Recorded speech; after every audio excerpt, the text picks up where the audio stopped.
Fala, meu amigo, minha amiga. A gente vai passar para aula, olha só o título dela: Como lidar com o caos. Por que isso? Porque cada pessoa sempre acha que a sua vida é a mais caótica de todas, né? E é uma tendência natural isso. Todo mundo acha que, meu Deus, a minha vida é a mais caótica de todas. Eu tenho universidade para fazer, vestibular, trabalho, filho e casa e tudo mais.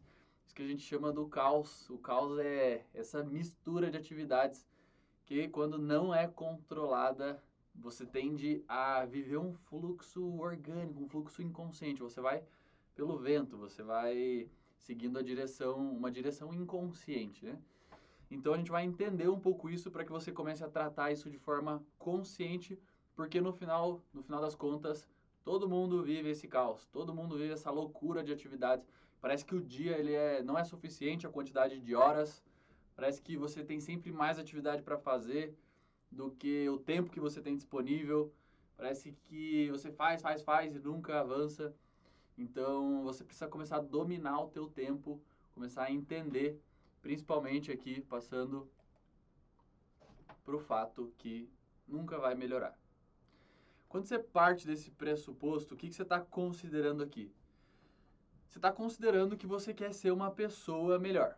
Você está considerando que você quer ter mais habilidades, mais competências, que você quer falar mais idiomas, que você quer saber tocar mais instrumentos, que você quer trazer mais valor para tua família, dedicar mais tempo para tua família, que você quer ter um emprego melhor, que você quer passar para o nível de gerência, que você quer empreender, que você quer criar um negócio. Quando você tem todos esses planos, você começa a perceber que não vai existir um momento da tua vida onde você vai ter mais tempo. Não vai existir esse projeto que vai acabar, então eu vou ter esse tempo disponível aqui e aí eu vou começar um aprendizado de um idioma. Você tem que entender que sempre, quando você quer ser uma pessoa melhor, você está buscando esse tipo de conhecimento, um projeto ele acaba se conectando no outro. Quando um está acabando, você acha que está acabando, tem outra coisa começando na tua vida de uma forma imperceptível. Você já está executando uma outra atividade, um outro projeto começando, se conectando com outras pessoas. Então você começa a perceber que, na verdade, esse tempo que você está esperando, ele nunca livra, ele nunca aparece, ele nunca abre na tua agenda. E aí você começa a entender que, na verdade, o melhor dia para começar, ele é hoje, não é na segunda-feira. Porque senão você começa a se enganar e achar que esse tempo ele vai chegar. E você fica esperando o amanhã. Você fica esperando as férias. Isso eu costumo escutar muito, principalmente da boca da galera que está no vestibular, né?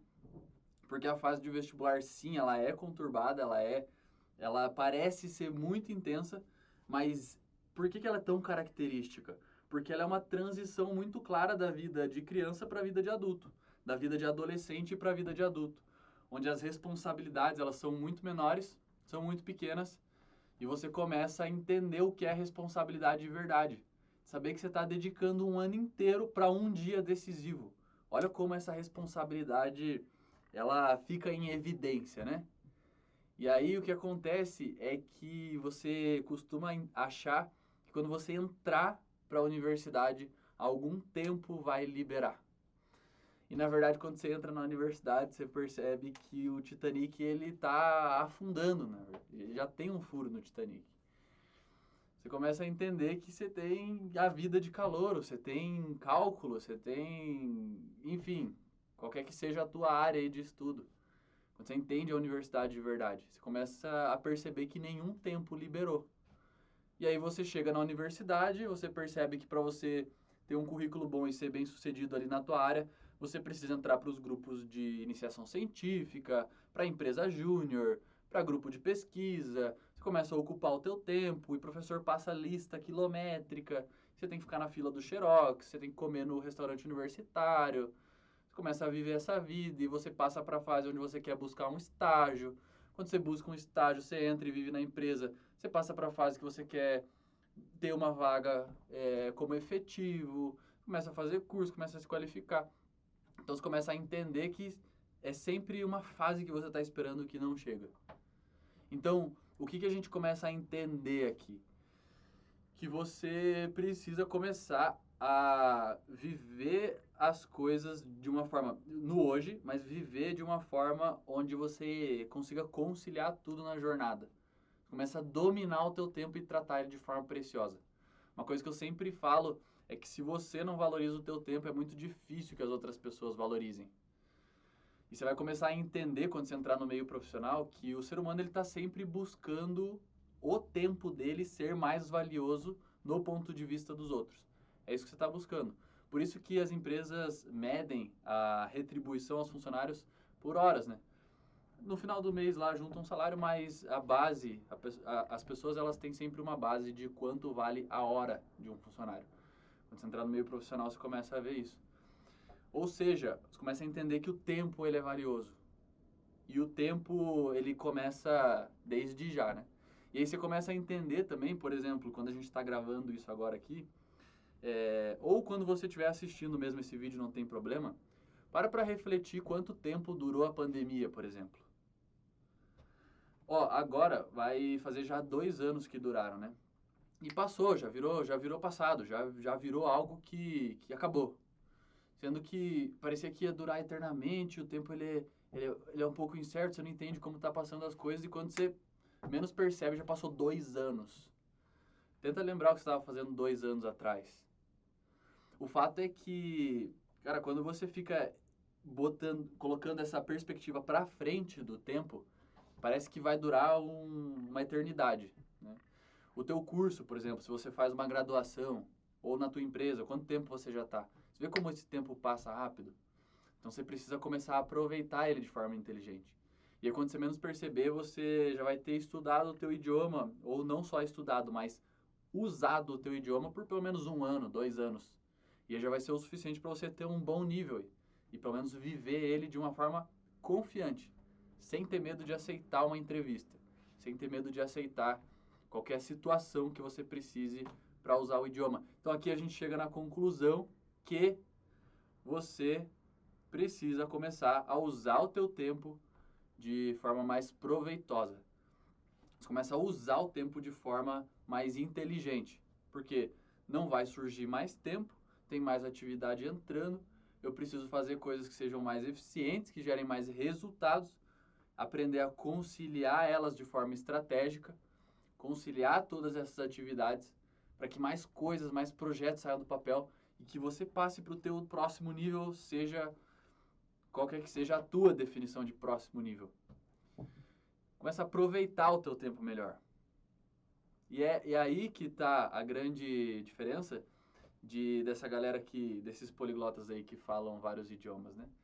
É um pessoal que com o tempo eles começam a entender muito na prática, não só da teoria, mas na prática o que funciona melhor, o que gera mais resultado para cada um. Ou seja, o aproveitamento do tempo é maior. Aí o pessoal pergunta se aprender um idioma é mais fácil aprender os próximos. Esse é uma justificativa. Começa a entender como aproveitar melhor o tempo. Tem outros fatores também, tem conceitos de gramática que sempre são similares. Por exemplo, a forma como você faz o passado em italiano, em francês, é muito similar. Tem um embasamento também no inglês, né? Tem uma forma que coincide bastante ali. Então, isso é uma explicação, né? Mas isso foi só um parênteses. Mas voltando aqui ao aproveitamento do tempo, você também precisa entender que ritmo vale muito mais a pena do que intensidade. As coisas que vão realmente ser evidentes, as tuas características, as tuas habilidades, as tuas competências que vão ser eficientes, são coisas que você conseguiu manter de forma consistente e constante por um período de tempo. O que você conseguiu implementar como hábito, o que você conseguiu trazer para a tua rotina de forma proveitosa. E isso aí evita aquele hype que o pessoal tem quando vê alguém falando um idioma, quando conhece um poliglota ou quando vê os vídeos, né? Eu faço bastante vídeo em plataforma de interação com estrangeiros usando os idiomas. Eu costumo ver muito isso. Quando você vê um resultado de palco de alguém, você costuma ter um hype de motivação, né? Que é a intensidade e mergulha de cabeça, deixa todas as atividades de lado para viver esse momento, mas não consegue sustentar no médio e longo prazo. Não busca essas estratégias para viver isso como um hábito, como algo consistente. E é isso que você precisa ter em mente aqui. Ó, vou te dar um exemplo bem clássico que eu usei esses dias aí, né? Quando alguém que tem um ritmo muito intenso, de uma rotina muito intensa, busca uma academia, por exemplo, para começar um projeto novo de academia, essas pessoas geralmente colocam como objetivo para o instrutor assim, né? Ah, eu quero ganhar muita massa, eu quero emagrecer e tudo mais. Só que são pessoas que não conseguem sustentar esse objetivo em uma rotina caótica. E aí são pessoas que compram os potes de whey a granel e compra todos os suplementos e compra batata doce e compra frango. E aí vive 2, 3 meses e é o suficiente para o corpo levantar a mão e falar assim: ei, meu amigo, eu não estou aguentando, porque a rotina está caótica. Sendo que seria muito mais inteligente você deixar claro esse objetivo para o teu instrutor, para o teu educador físico. Meu objetivo não é ganhar massa, meu objetivo não é emagrecer, o meu objetivo é eu ter um treino que eu consiga sustentar ele de forma consistente por pelo menos 6 meses. Quando você provar a tua consistência por 6 meses, depois você muda o teu objetivo e começa a aumentar a tua intensidade. A mesma coisa funciona para o aprendizado de idiomas. Você precisa entrar com a cabeça de eu vou provar que eu sou consistente. Eu vou provar a minha consistência aqui, a minha constância, a minha execução diária, a minha vivência diária em contato com o idioma. Senão você vai viver só mais um hype, mais uma energia desperdiçada de um projeto que você começou e não colocou para frente. Você tem que chegar na conversação, é isso que você vai precisar. Você tem que chegar na interação entre pessoas, você vai entender na prática como o idioma é vivo, como ele conecta pessoas e conecta ideias. A mesma coisa. Depois, quando você entender que você conseguiu se conectar com pessoas, meu, dedicando muita energia aqui da forma que eu consegui, mas você entrou nesse mundo. Daí, se você quiser aumentar a tua performance, aumentar o teu ritmo, ser mais intenso nesse aprendizado, colocar 2, 3 idiomas, aí você vive isso, mas eu preciso primeiro que você prove a tua consistência, a tua constância. Esse que é o desafio que eu estou colocando para você aqui, beleza? Então, isso é uma base essencial para você conseguir manter o que é indicado para um idioma, que é a constância, que é o médio prazo, que é o longo prazo, que é viver ele. Esquecer do currículo e lembrar da jornada, lembrar da micro execução. Beleza? Dá uma olhada nas tuas anotações aqui, como você vai mudar a tua atitude, a tua forma de pensar, para que você aproveite ainda mais o curso daqui para frente. Valeu? Até a próxima aula.